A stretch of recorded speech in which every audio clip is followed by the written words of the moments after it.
Kita akan mengulas deretan emiten dan juga sektor yang ada di Bursa Efek Indonesia. Teman-teman mungkin tahu ya, periode Januari hingga mendekati akhir Februari belum ada saham yang IPO. Padahal dari daftar Bursa Efek Indonesia harusnya sudah ada 8 calon emiten yang sudah masuk di pipeline ya. Meskipun belum diketahui nih 8 emiten ini apa saja, tapi sudah beredar rumor bahwa ada deretan emiten yang akan melaksanakan IPO di tahun ini dan di mana banyaknya ternyata terafiliasi dengan saham-saham konglomerat atau menjadi induknya. Nah, kira-kira rumor IPO-nya yang akan listing di tahun ini siapa saja sih? Yuk kita akan mengulasnya. Nah, jadi di sini saya ada beberapa emiten ya, ada 8 ya, tapi ini bukan berarti yang sudah masuk di pipeline ya, ini masih menjadi rumor. Nah, yang pertama itu ada Gria Idola, ini terafiliasi dengan grupnya konglomerat Prajogo Pangestu ya, atau keterkaitannya dengan BRPT, di mana segmen bisnis dari calon IPO-nya itu Gria ini adalah kawasan industri dan juga properti. Kemudian ada Intam, miliknya juga sama Prajogo Pangestu, ini terafiliasi dengan Cuan, untuk bisnisnya ini adalah berbeda dengan Cuan itu adalah batu bara, tapi Intam ini adalah media dan juga digital. Kemudian Panji Raya Alamindo, ini grupnya Happy Hapsoro ya, atau Raja untuk segmen bisnisnya itu gas dan infrastruktur energi. Kemudian Blue BCA ini udah dari tahun lalu ya, ini milik grup Jarum ya, ini terafiliasi dengan Bank BCA Tbk, ini sektornya ada di bank digital ya, jadi memang segmen bisnisnya sebenarnya sama, cuman beda produk saja. Kemudian Medco Power, ini adalah dari grupnya Medco ya, atau MEDC, di mana untuk segmen bisnisnya itu pembangkit listrik dan juga energi terbarukan. Kemudian Sumarekon Investment Property, ini masih satu kawasan dengan Sumarekon ya, ini sama bisnisnya, cuman dia propertinya lebih ke komersial dan mall. Kemudian Dana SP Debit Indonesia, yaitu terafiliasi dengan MTEK ya, grupnya MTEK, di mana Elang Mahkota Teknologi, plus juga Sinarmas dan juga NT Group. Jadi ini memang kolaborasi antara MTEK dengan DSSA. Dan kalau kita lihat untuk bisnisnya ini memang adalah vintage dan juga payment ya. Mungkin teman-teman yang sering pakai juga produknya. Kemudian ada video, ini juga terafiliasi dengan MTEK juga. Ini bisnisnya memang OTT dan juga media streaming. Nah, kira-kira apa nih alasannya deretan calon emiten ini belum melantai di Bursa Efek Indonesia? Kita kulas satu-satu yuk. Kita lanjut ke slide berikutnya, mungkin kita bahas dari sisi grup MTEK terlebih dahulu. Nah, MTEK ini ada dua ya yang punya potensi akan calon IPO, itu ada Dana dan juga Video. Nah, teman-teman tahu di mana Dana ini baru saja sebenarnya dirumorkan, jadi sebenarnya masih dikaji ya secara internal. Dan memang menariknya didukung bukan sama grup MTEK saja, tapi juga sama Sinarmas yang terafiliasi dengan DSSA. Tambahan modalnya itu berkisar 25 juta US dollar, itu dari PT Dian Swastatika Sentosa atau DSSA ya. Kemudian ada kolaborasi teknologi dengan INT International atau ini pengelola Alipay ya. Kemudian IPO ini bisa menjadi strategi pertumbuhan jangka panjang bagi Dana. Kemudian ada video.com. Nah, ini platform streaming ya dalam ekosistemnya MTEK juga. Memang dirumorkan IPO-nya itu untuk unlocking value. Jadi target pelanggan 8 juta dalam 2 hingga 3 tahun ke depan. Estimasi valuasi pada tahun 2024 kemarin itu 14,96 triliun. Untuk satu grup dengan MTEK, SCMA, dan juga SUPA. Makanya kemarin SUPA sempat naik karena memang ada info-info bahwa video.com akan melantai di Bursa Efek Indonesia. Kemudian selain grup MTEK, kita juga bisa ke grup lainnya. Ada grup konglomerat lainnya nih, Barito Group.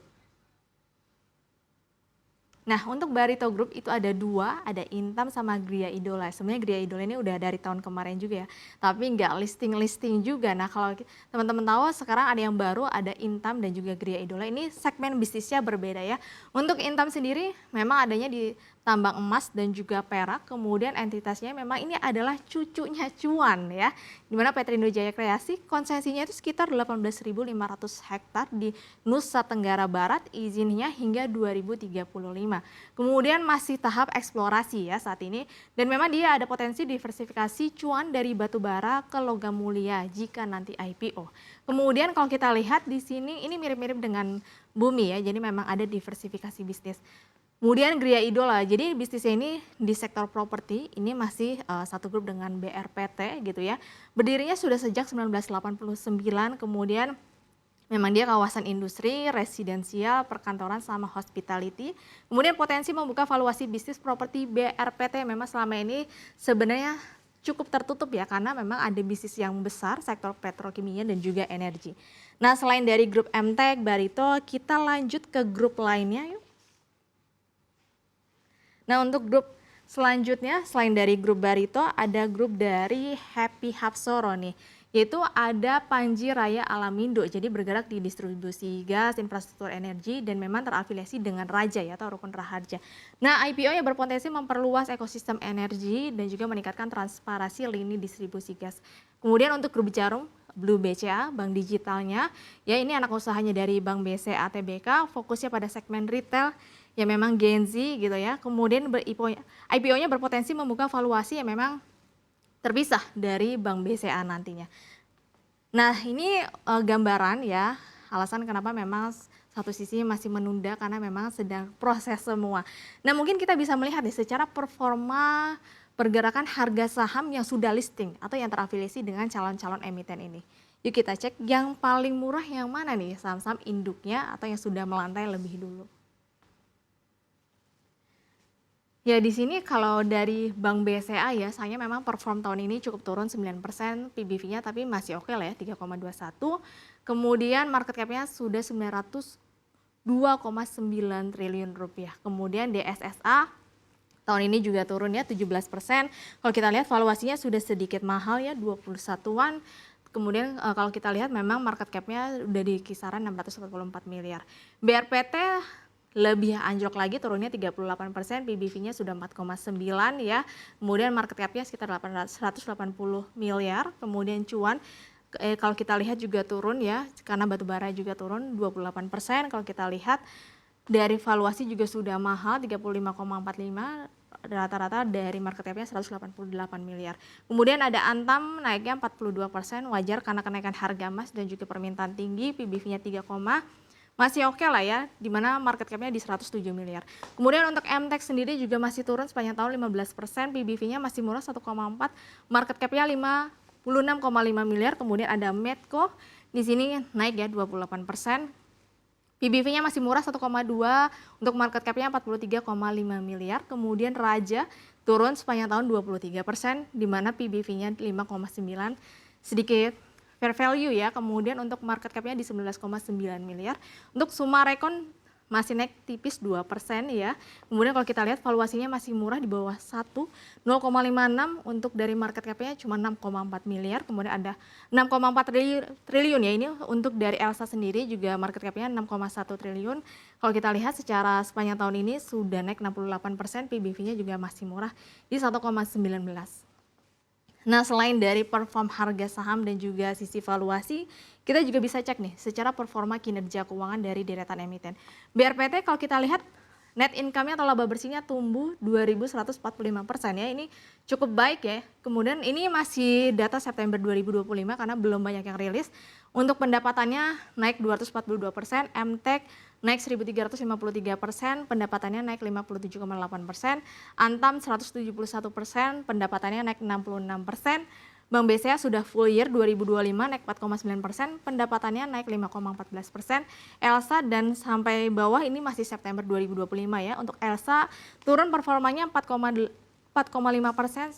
meskipun dari sisi pendapatan naik 8,5%, Raja juga turun labanya 5,3%, meskipun pendapatannya naik 6,9%, DSSA juga turun 24,8%, pendapatannya juga ternyata turun 6,9%. Kemudian ada Sumarekon SMRA, di mana juga labanya turun 41% karena pendapatannya juga turun hingga 15%.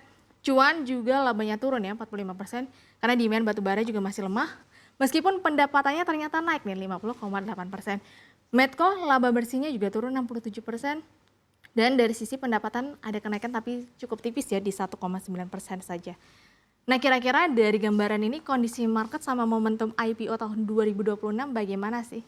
Kita cek di slide selanjutnya.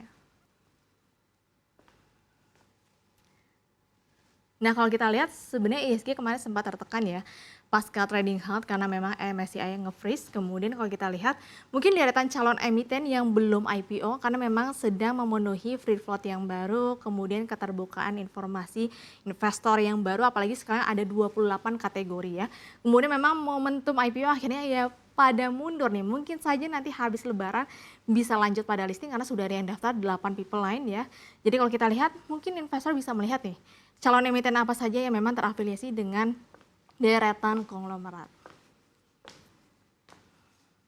Nah, teman-teman tadi udah melihat deretan calon IPO, tapi ini bukan berarti yang memang masuk di 8 people line BI, karena untuk deretan emiten yang sudah masuk di people line IPO BI ini belum ada keterbukaan ya apa saja emitennya. Jadi jangan lupa untuk dianalisa ulang.